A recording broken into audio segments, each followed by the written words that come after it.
Welcome to study Buddha. आज है 5 जून 2024 और 5 जून से बनने वाले सभी महत्वपूर्ण प्रश्नों पर हम डिस्कस करेंगे। साथ में मैं आपको प्रत्येक प्रश्न से संबंधित इम्पोर्टेंट फैक्ट भी बताऊंगा, इसलिए आप इस वीडियो को अंत तक ज़रूर देखें और आप इस वीडियो का PDF इसके लिंक से प्राप्त कर सकते हैं और आप हमारे टेलीग्राम चैनल से भी इसका PDF डाउनलोड कर सकते हैं और टेलीग्राम चैनल से आप सभी प्लेलिस्टों की ऑडियो रिवीजन भी सुन सकते हैं तथा वहां से डाउनलोड कर सकते हैं। इसलिए फ्रेंड्स, इसे ज़्यादा से ज़्यादा लाइक एंड सब्सक्राइब जरूर करें तथा अपने दोस्तों तक शेयर करना ना भूलें। तो शुरू करते हैं आज का करंट अफेयर। तो पहला प्रश्न है, हाल ही में कौन संयुक्त राष्ट्र में बनने वाली पहली भारतीय महिला राजदूत सेवानिवृत्त हो गई? Who is the first Indian women's ambassador to the United Nation who has retired recently? Option number है Ruchira Kamboj, option number B है इदासीसा नोग्रोंग, ऑप्शन नंबर सी है सुसान बुजोस्की और ऑप्शन नंबर डी है इनमें से कोई नहीं। तो इसका सही आंसर है ऑप्शन नंबर ए। क्या है? Option number A, Ruchira Kamboj. कौन है? रुचिरा कंबोज। और ये जो है दूसरी नंबर की बनी है, जो है इदासीसा नोग्रोंग, ये मेघालय की पहली महिला पुलिस निदेशक बनी है। तीसरी है सुजान बोजोस्की, तो ये हाल ही में CEO की यूट्यूब की CEO थी जिन्होंने अपना पद छोड़ दिया। तो ये देखते हैं ये कौन है? रुचिरा कंबोज। ये कौन है? रुचिरा कंबोज है। तो भूटान में भारत की पहली महिला राजदूत के पदों पर कार्य किया है ये रुचिरा कंबोज ने। She has served as the first women's ambassador of India to Bhutan. Bharat के फ्रांस दूतावास में तृतीय सचिव और द्वितीय सचिव के रूप में भी कार्य किया है। Worked as the third secretary and second secretary in the French embassy in India. 1996 और 1999 तक उन्होंने मॉरिशस में भारतीय उच्चायोग में प्रथम सचिव और हेड ऑफ चांसरी के रूप में सेवा दी। From 1996 to 1999, he served as first secretary and head of chancery in the Indian High Commission in Mauritius। और रुचिरा कंबोज ने 2002 से 2005 तक न्यूयॉर्क में संयुक्त राष्ट्र में भारत की स्थायी मिशन में काउंसलर के रूप में भी कार्य किया। Ruchira Kamboj serve as counsellor at the permanent mission of India to the United Nation in New York from 2002 यानी 2005। 2017 में उन्होंने दक्षिण अफ्रीका और लेसोथो साम्राज्य में भारत के उच्चायोग के रूप में नियुक्त किया गया था। In 2017 he was appointed as the high commissioner of India to South Africa and kingdom of Lesotho. Kamboj ने 21 जून 2022 को न्यूयॉर्क में संयुक्त राष्ट्र में भारत के नामित राजदूत और स्थायी प्रतिनिधित्व के रूप में थे। Kamboj was on June 21, 2020 in New York as India ambassador designate and permanent representative to the United Nation. Next question, हाल ही में क्लाउडिया शिनबाम किस देश की पहली महिला राष्ट्रपति बनी है? Recently Claudia Sheinbaum has become the first women's president of which country? Option number A है आइसलैंड, ऑप्शन नंबर बी है Mexico and option number C है चाड और ऑप्शन नंबर डी है केन्या। तो इसका सही आंसर है ऑप्शन नंबर बी, मैक्सिको। क्या है? मैक्सिको। ये है मैक्सिको की अभी फर्स्ट बनने वाली राष्ट्रपति। अब देखते हैं मैक्सिको। तो मैक्सिको की कैपिटल क्या है? Mexico city. और ये कब डिक्लेयर हुआ था? 27 सितंबर 1821 को। और इसके प्रेसिडेंट कौन है? Andres Manuel Lopez Obrador. और यहाँ की करेंसी क्या चलती है? मैक्सिमम पैसो। ये है मैक्सिको का मैप, ये जो आपको दिख रहा है, और यहाँ पे है ये मैक्सिको सिटी, यानी जो इसकी कैपिटल है। नेक्स्ट क्वेश्चन, हाल ही में भारतीय प्रतिभूति और विनिमय बोर्ड यानी सेबी ने किस पर्सनल फाइनेंस ऐप को लॉन्च किया है? Which personal finance app has been launched recently by the Securities and Exchange Board of India? Option number A है साथी 2.0 यानी पार्टनर 2.0, मित्र 2.1 एंड फ्रेंड्स 2.1 और दोस्त 2.0 एंड फ्रेंड 2.0 और डी ऑप्शन नंबर डी इनमें से कोई नहीं, एंड नॉन ऑफ दीज। तो इसका सही आंसर है ऑप्शन नंबर ए, साथी 2.0 यानी पार्टनर 2.0। तो इस एप्लीकेशन में विभिन्न वित्तीय पहलुओं पर मॉडल शामिल हैं, जैसे कि केवाईसी प्रक्रिया, म्यूचुअल फंड, ईटीएफ, शेयरों की खरीदारी और बिक्री, निवेशकों शिकायतों का समाधान और ऑनलाइन विवाद समाधान platform. The application consist of modules on various financial aspects such as KYC process, manual funds, ETFs, buying and selling of shares, investor grievance redressal and online dispute resolution platform. इसके साथ ही यह निवेशकों को उनकी व्यक्तिगत वित्तीय योजना में सहायता के लिए शैक्षिक वीडियोज भी प्रदान करता है।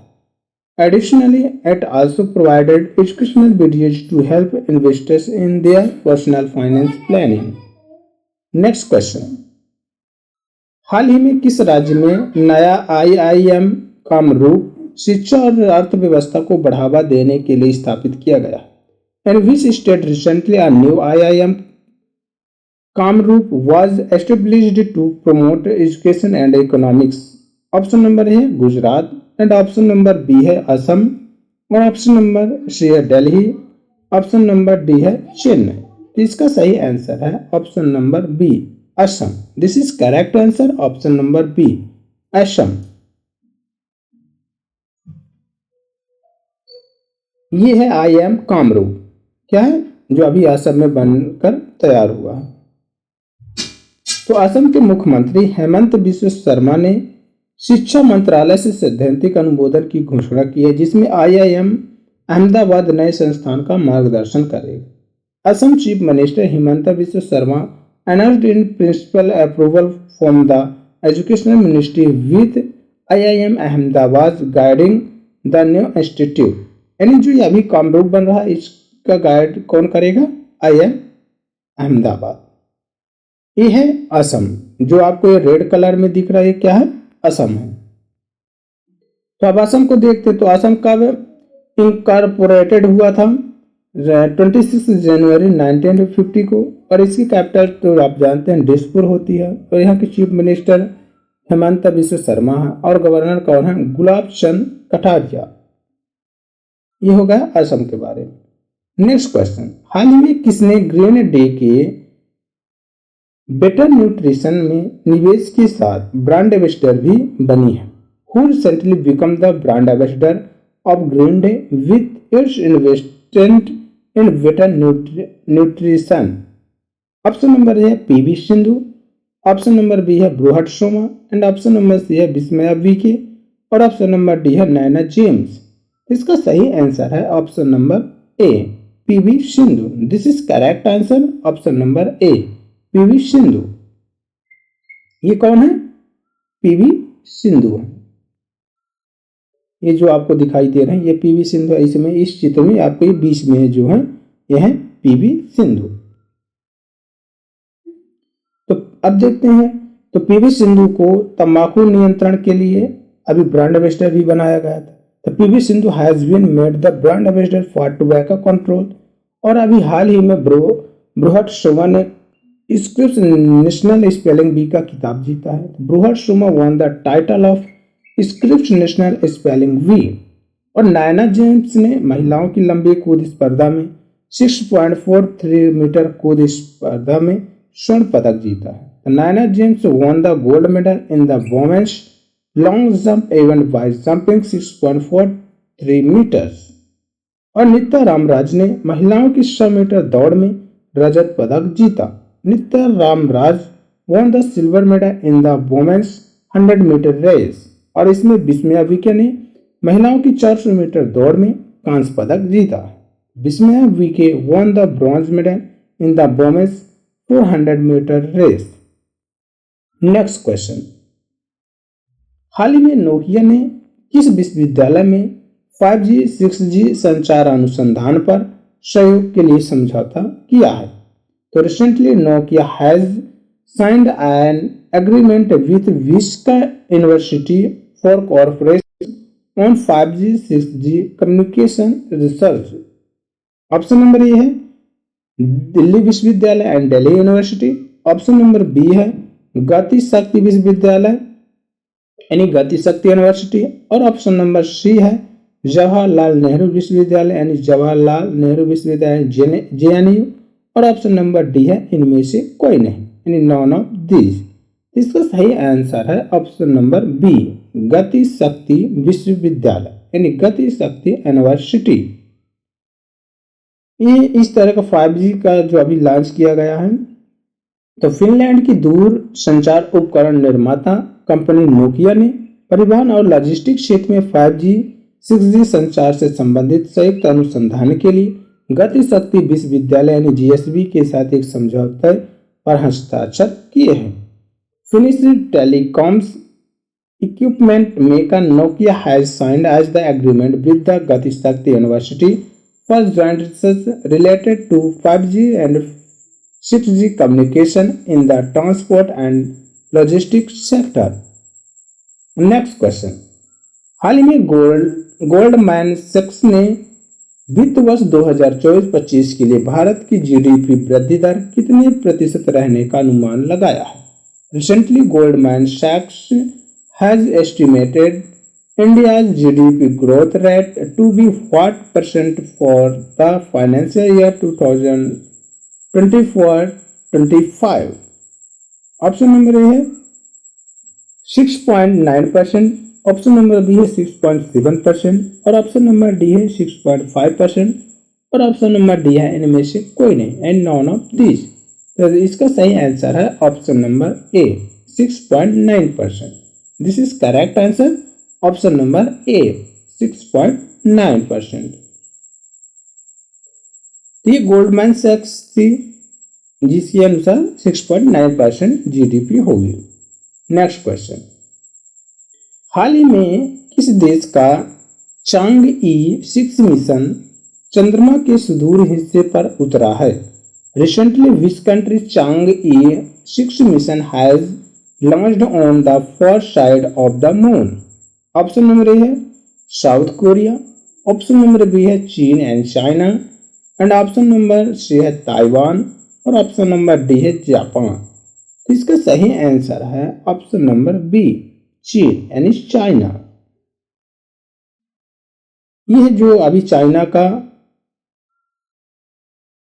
उतरा है चंद्रमा के सुदूर पर।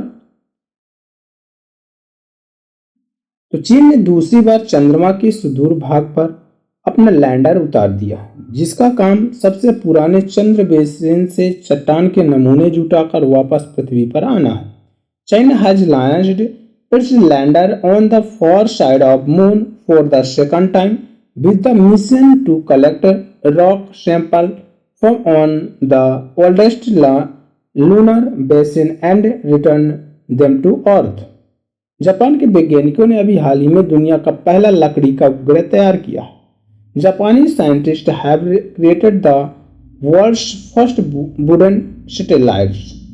और अभी विप्रो 3D और इसरो ने संयुक्त रूप से भारत के ध्रुवीय उपग्रह प्रक्षेपण के लिए 3D मुद्रित रॉकेट इंजन का सफलतापूर्वक परीक्षण किया है। तो Wipro 3D and ISRO have jointly successfully tested a 3D printed rocket engine for India Polar Satellite Launch Vehicle। और अभी दुनिया का पहला 3D printed space rocket engine Agnibaan को अग्निकुल कॉस्मोस ने सफलतापूर्वक लॉन्च किया।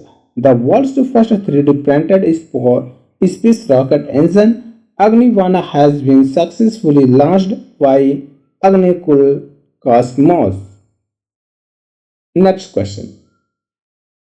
हाँ, अभी इसमें देख लेते हैं। अब चाइना की जो अंतरिक्ष एजेंसी है कौन है? CNSA। तो CNSA का फुल फॉर्म होता है the China national space administration. क्या है? The China national space administration. और ये कब निर्माण हुआ था इसका? 22 अप्रैल 1993। और इसका हेडक्वार्टर क्या है?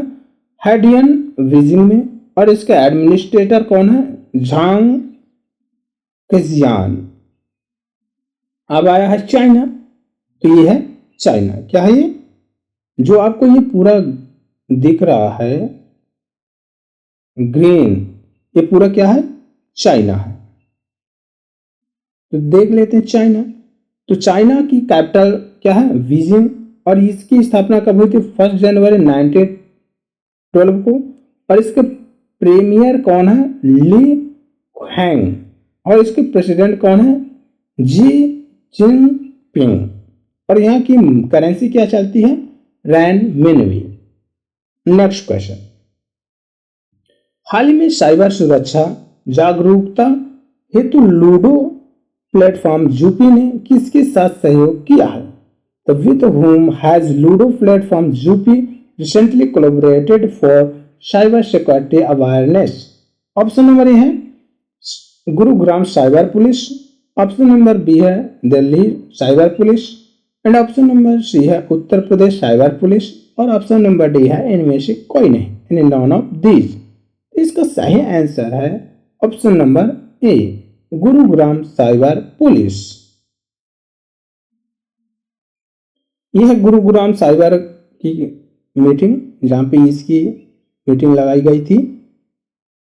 अब देखते हैं।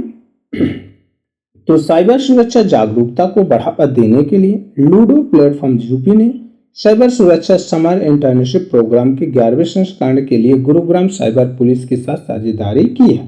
To promote cyber security awareness, ludo platform Zupee has partnered with the Gurugram Cyber Police for the 11th edition of the Cyber Security Summer Internship Program, जिसका शीर्षक साइबर वॉरियर है। The host title is Cyber Warriors. Next question. हाल ही में Asia प्रशांत प्रमुख रक्षा बैठक का 21वां संस्करण यानी सांग्री ला वार्ता या एशियाई सुरक्षा शिखर सम्मेलन कहाँ संपन्न हुआ?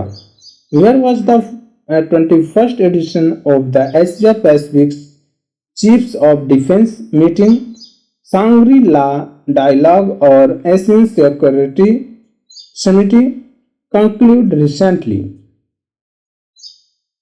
ऑप्शन नंबर ए है इंडोनेशिया, ऑप्शन नंबर बी है मालदीव, ऑप्शन नंबर सी है Singapore, and option number D है फ्रांस।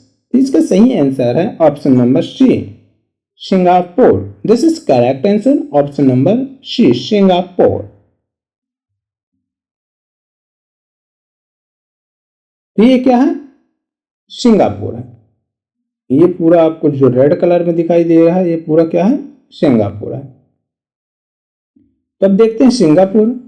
तो सिंगापुर की जो प्रोक्लेमेशन ऑफ सिंगापुर यानी कब हुआ था? 9 अगस्त 1965 को।